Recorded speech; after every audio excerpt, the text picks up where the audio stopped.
Bismillahirrahmanirrahim. Wasarrafa wa karrama wa majjada wa azama wa radiyallahu ta'ala an ali baiti rasulillahi ajma'in wa ashabil akramina wa azwajihi tahirati ummahatil mu'minin wa tabi'ina lahum bi ihsan ila yaumiddin wa alaina ma'hum wa fihim bi rahmatika ya arhamar rahimin. Kalimatu haqqin 'alaiha nahya wa 'alaiha namutu wa 'alaiha nufasu insyaallah ta'ala minal aminin. Al-Fatihah Sayyidina wa Habibina wa Safina Rasulillah Muhammad ibn Abdillah sallallahu alaihi wasallam. Summa ila arwahi kabati abaihi wa ihwanihi minal anbiya'i wal mursalin wa ahli kulli minhum wa sahabati ajma'in. Summa ila arwahi sadatina Abi Bakrin Siddiq wa Umar wa Utsman wa Ali wa kafatil asratil mubashirin bil jannah. Summa ila arwahi sayyidati hababati Fatimah Zahra wa sayyidati hababati Khadijatul Kubra wa sayyidati hababati Aisyah Ridha wa sayyidina Imam Hasan wa Maulana Al-Husain wa sayyidina Hamzah wal Abbas wa sayyidina Abdullah ibn al-Abbas. Summa ila arwahi kafati ahli al-Badri wa ahli al-Uhud wa ahli al-Hudaybiyah wa jami' ahli baiti Rasulillah wa ashabi Rasulillah wa ahbabi Rasulillah wa zuriyati Rasulillah. Summa ila arwahi sayyidina Imam Ali Zainal Abidin wa sayyidina Imam Ja'far Shadiq wa sayyidina Imam Ali Al-Uraidi wa sayyidina Imam Musa Al-Kazim wa sayyidina Ali Ridho wa sayyidina Muhammad An-Nakib wa sayyidina Isa An-Nakib wa sayyidina Al-Muhajir ilallah wa ila Rasulih Ahmad bin Isa wa sayyidina Ubaidillah ibn Ahmad bin Isa wa sayyidina Alawi bin Ubaidillah wa sayyidina Muhammad bin Alwi wa sayyidina Alawi bin Muhammad wa sayyidina Ali Khalifah wa sayyidina Muhammad Sahib Mirbad wa sayyidina Ali bin Muhammad wa sayyidina Al-Ustaz Al-A'zam Al-Faqih Al-Muqaddam Muhammad bin Ali Ba'alawi wa usulihim wa furu'ihim wa jami sadatina Ali Abi Alawi. Summa ila Sayyidina Al-Habib Alwi Al-Ghuyur ibn Al-Faqih wa ihwatihi wa Sayyidina Al-Habib Ali bin Alawi ibn Al-Faqih wa Sayyidina Al-Habib Muhammad Maulad Dawileh wa Sayyidina Al-Muqaddam Sani Al-Habib Abdurrahman Segab wa Sayyidina Umar Al-Muhdar wa Sayyidina Al-Habib Abu Bakar bin Abdurrahman Segab wa Sayyidina Al-Habib Abdullah bin Abdurrahman Segab wa ihwatihimul jami wa usulihim wa furu'ihim. Summa ila Sayyidina Al-Habib Ali bin Abu Bakar Sakran wa Sayyidina Al-Habib Ahmad bin Abu Bakar Sakran wa Sayyidina Al-Habib Abdullah bin Abu Bakar Sakran wa ihwatihimul jami wa usulihim wa furu'ihim. Summa ila Sayyidina Al-Habib Abu Bakar Al-Adani wal Habib Abdurrahman bin Abdullah wal Habib Abdullah bin Abdurrahman wal Habib Salim wa Sayyidina Al-Habib Ahmad bin Alwi Bajahdab. Summa ila Sayyidina Al-Habib Ahmad Sihabuddin wal Habib Qutbi Bahril Wujud Sayyidina Syekh Abu Bakar bin Salim wa ahihi wal Habib Agil wa ihwatihimul jami wa usulihim wa furu'ihim wa Sayyidina Al-Habib Husain bin Syekh Abu Bakar bin Salim. Summa ila Sayyidina Al-Habib Abdurrahman Maula Ars. Summa ila Sayyidina Al-Habib Ahmad bin Muhammad Al-Habsi Maula Si'id. Summa ila Sayyidina Al-Habib Yusuf bin Abid Al-Hasani wa Sayyidina Syekh Umar Bamahromah wal Habib Ahmad bin Husain wal Habib Salim bin Ahmad bin Husain. Summa ila Sayyidina Qutbil Anfas Al-Habib Umar bin Abdurrahman Al-Atos wa Syekh Ali bin Abdullah Baros wa usulihim wa furu'ihim wa Sayyidina Qutbil Irsad wa Gausil Ibad wal Bilad Al-Habib Abdullah bin Alawi bin Muhammad Al-Hadatsawi Ratib wa usulihim wa furu'ihim wa Sayyidina Al-Habib Ahmad bin Jan Al-Habsi ثم إلى روح سيدنا الحبيب أحمد بن محمد الكاب ثم إلى روح سيدنا قطبي سمداني شيخ عبد القادر الجيلاني ووصولهم وفروعهم أن الله يولي درجاتهم في الجنة ويعيد علينا من بركاتهم وأسرارهم وأنوارهم وعلومهم في الدين والدنيا والآخرة بسر الفاتحة. أعوذ بالله من الشيطان الرجيم. بسم الله الرحمن الرحيم. الحمد لله رب العالمين الرحمن الرحيم مالك يوم الدين. إياك نعبد وإياك نستعين صراط الذين أنعمت عليهم غير المغضوب عليهم ولا الضالين. أعوذ بالله من الشيطان الرجيم. بسم الله الرحمن الرحيم.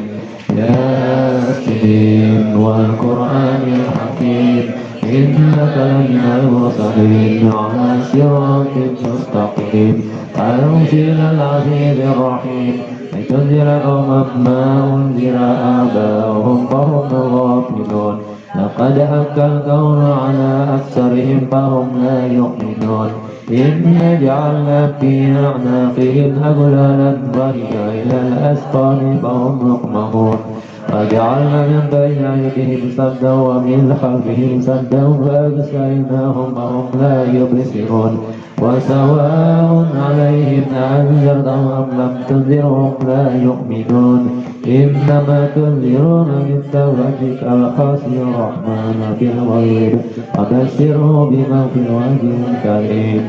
إنا نحن نحيي الموتى ونكتب ما قدموا وآثارهم وكل شيء أحصيناه في إمام مبين. واضرب لهم مثلا أصحاب القرية إذ جاء المرسلون إذ أرسلنا إليهم اثنين فكذبوهما فعززنا بثالث فقالوا إنا إليكم مرسلون قالوا ما أنتم إلا بشر مثلنا وما أنزل الرحمن من شيء أنتم إلا تكذبون قالوا ربنا يعلم إنا إليكم لمرسلون وما علينا إلا البلاغ المبين. قالوا إنا تطيرنا بكم لئن لم تنتهوا لنرجمنكم ولمسنكم منا عذاب أليم. قالوا طائركم معكم وإن ذهبتم بل أنتم مسرفون.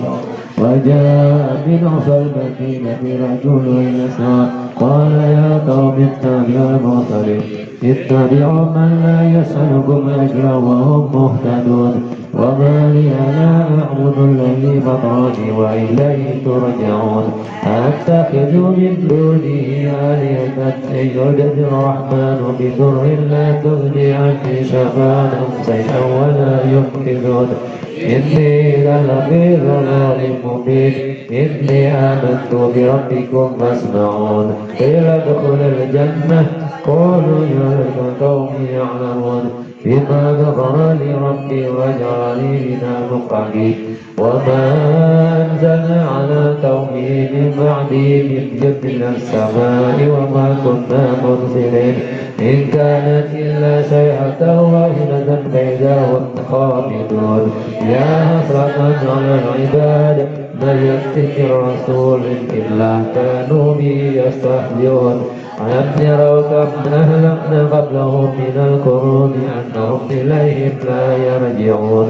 وإن كل لما جميع لدينا محضرون.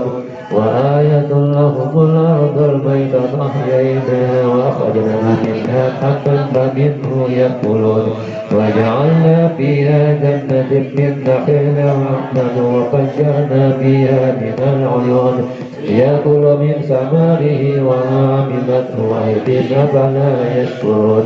سبحان الذي خلق الأزواج كلها مما تنبت الأرض ومن أنفسهم ومما لا يعلمون. وآية لهم الليل نسلخ منه النهار إذا هم مجرمون. والشمس تجري لمستقر لها ذلك تقدير العزيز العليم. والقمر قدرناه منازل حتى عاد الرجل القدير الشمس ينبغي لها أن تدرك القمر وتبت النار وكل في فلك يسبحون وآية لهم أنا حملنا ذريتهم في الفلك المشحون وخلقنا لهم من مثله ما يركبون وإن نشأ نغرقهم فلا صريخ لهم ولا هم ينقذون إلا رحمة منا ومتاعا إلى حين وإذا قيل لهم اتقوا ما بين أيديكم وما خلفكم لعلكم ترحمون وما تأتيهم من آية من آيات ربهم إلا كانوا عنها مؤمنين وإذا قيل لهم أنفقوا مما رزقكم الله قال الذين كفروا للذين آمنوا أنطعم يشاء الله أنعم إن أنتم إلا في ضلال مبين ويقولون متى هذا الوعد إن كنتم صادقين ما ينظرون إلا صيحة واحدة تأخذهم وهم يحسبون فلا يستطيعون توصية ولا إلى أهلهم يرجعون ونفخ في السور إذا هم من الأجداث إلى ربهم ينزلون قالوا يا ويلنا من بعثنا بمرقدنا هذا ما وعد الرحمن وصدق المرسلون إن كانت إلا صيحة واحدة فإذا هم جميع لدينا محضرون فاليوم لا تظلمون نفسا شيئا ولا تجزون إلا ما كنتم تعملون إن أصحاب الجنة اليوم في سرور فاكهون هم وأزواجهم في ظلال على الأرائك متكئون لهم فيها فاكهة ولهم ما يدعون سلام قولا من رب رحيم سلام قولا من رب رحيم سلام قولا من رب رحيم وامتازوا اليوم أيها المجرمون ألم أذهب إليكم يا بني آدم أن لا تعبدوا الشيطان إنه لكم عدو مبين وأن اعبدوني هذا صراط مستقيم ولقد أضلكم سبيلا كثيرا أفلم تكونوا تعقلون هذه جهنم التي كنتم توعدون اصلوها اليوم بما كنتم تكفرون أيا نختم على أفواههم وتكلمنا أيديهم وتشهد أرجلهم بما كانوا يكسبون ولو نشاء لطمسنا على أعينهم فاستبقوا الصراط فأنى يبصرون ولو نشاء لمسحناهم على مكانتهم فما استطاعوا مضيا ولا يرجعون ومن نعمره ننقصه في الخلق أفلا يعقلون وما علمناه فما ينبغي له إن هو إلا ذكر قرآن مبين لينذر من كان حيا ويحق القول على الكافرين أولم يروا أنا خلقنا لهم مما عملت أيدينا أنعاما لها مالكون وذللناها لهم منها ركوبهم ومنها يأكلون ولهم فيها منافع ومشارب أفلا يشكرون واتخذوا من دون الله آلهة لعلهم ينصرون لا يستطيعون نصرهم وهم لهم جند محضرون فاليوم نتهم إنا ننصر وما يعلنون أولم ير الإنسان أنا خلقناه من نطفة إذا هو خصيم مبين وضرب لنا مثلا نسي خلقه قال من أين ما وهي رميم قل يحيي الذي أنشأها أول مرة وهو بكل خلق عليم الذي جعلكم من الشجر الأخضر نوعا فإذا أنتم منه توقدون أوليس الذي خلق السماوات والأرض بقادر على أن يخلق مثلهم بلى وهو الخلاق العليم إنما أمره إذا أراد شيئا أن يقول له كن فيكون فسبحان الذي بيده ملكوت كل شيء وإليه ترجعون. Amin. Bismillahirrahmanirrahim. Salatu wassalamu ala asrafil anbiya wal mursalin wa ala alihi wa sahbihi ajmain. Allahumma inna nastahfijuka wa nastaudiuka dinana wa anfusana wa ahlana wa auladana wa amwalana wa kulla shay'in a'taitana. Allahumma ja'alna fika nabika wa amanika وجوارك وإياك من كل شيطان مريد وجبر عنيد وجائن وجبك ومن شر كل ذي شر إنك على كل شيء قدير اللهم جملنا بالعافية والسلامة وحققنا بالتقوى والاستقامة وإثنا من مصيبة الندامة إنك سميع الدعاء اللهم اغفر لنا ولوالدينا ولأولادنا ولمسيحنا ولإخواننا في الدين ولأصحابنا وأحبابنا ولمن أحبنا فيك ولمن أحسن إلينا وللمؤمنين والمؤمنات والمسلمين والمسلمات يا رب العالمين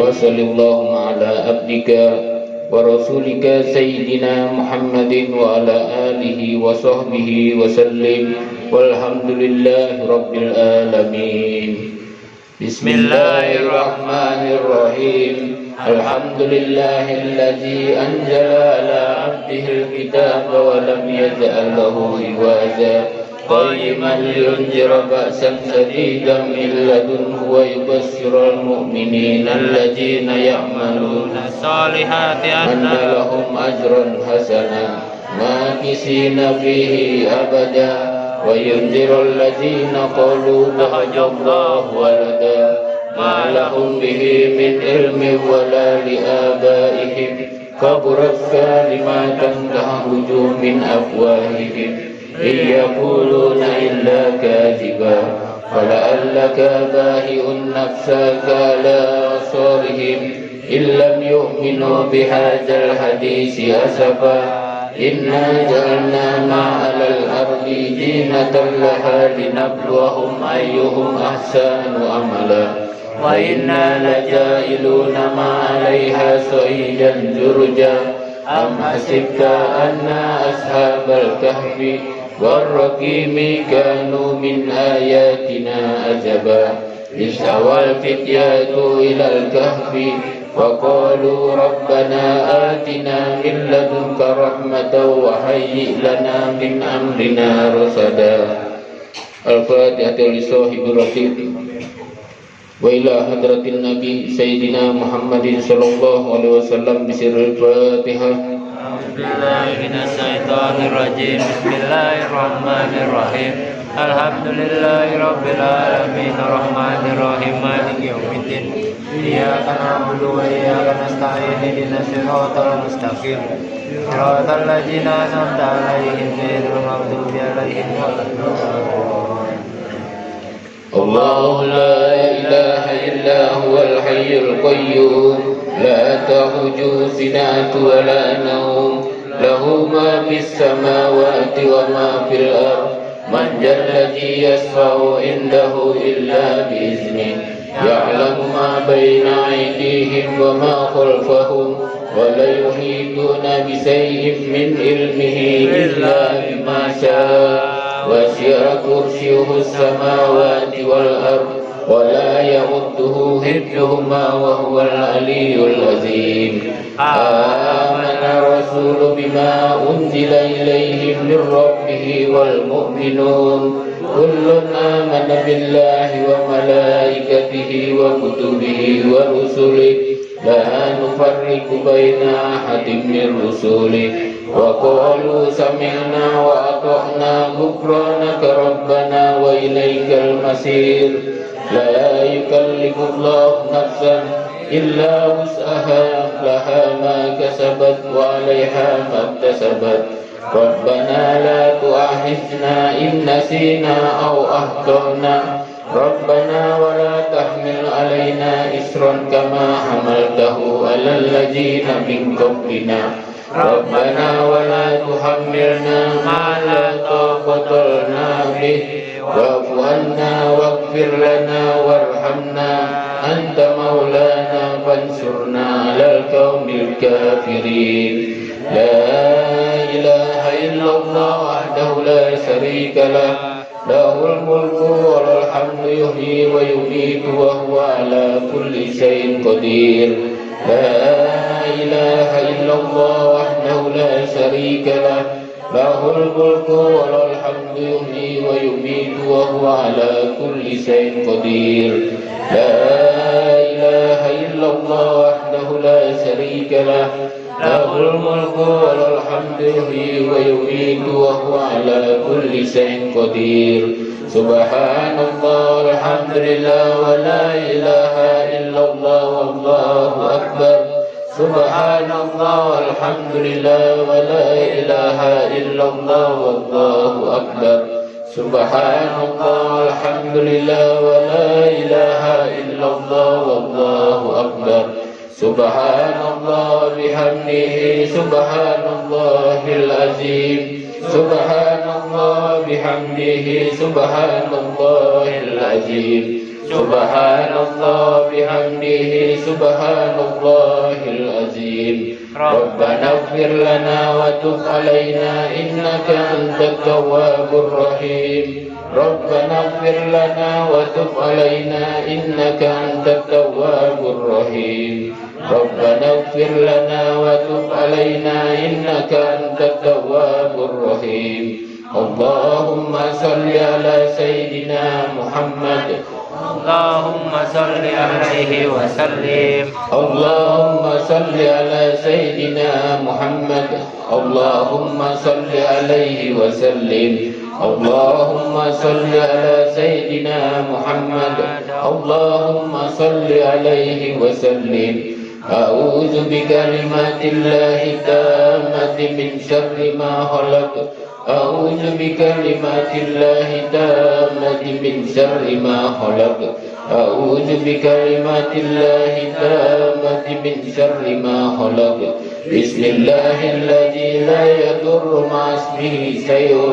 في الأرض ولا في السماء وهو السميع العليم بسم الله الذي لا يضر مع اسمه شيء في الأرض ولا في السماء وهو السميع العليم بسم الله الذي لا يضر مع اسمه شيء في الأرض ولا في السماء وهو السميع العليم رضينا بالله ربا وبالإسلام دينا وبمحمد نبيا رضينا بالله ربا وبالإسلام دينا وبمحمد نبيا رضينا بالله ربا وبالإسلام دينا وبمحمد نبيا بسم الله والحمد لله والخير والسر بمعصية الله بسم الله والحمد لله والخير والسر بمعصية الله بسم الله والحمد لله والخير والسر بمعصية الله آمنا بالله واليوم الآخر تبنا إلى الله باطنا وظاهر آمنا بالله واليوم الآخر تبنا إلى الله باطنا وظاهر آمنا بالله واليوم الآخر تبنا إلى الله باطنا وظاهر يا ربنا واعف عنا وامحو الذي كان منا يا ربنا واعف عنا وامحو الذي كان منا يا ربنا واعف عنا وامحو الذي كان منا يا ذا الجلال والإكرام أمتنا على دين الإسلام يا ذا الجلال والإكرام أمتنا على دين الإسلام يا ذا الجلال والإكرام أمتنا على دين الإسلام يا ذا الجلال والإكرام أمتنا على دين الإسلام يا ذا الجلال والإكرام أمتنا على دين الإسلام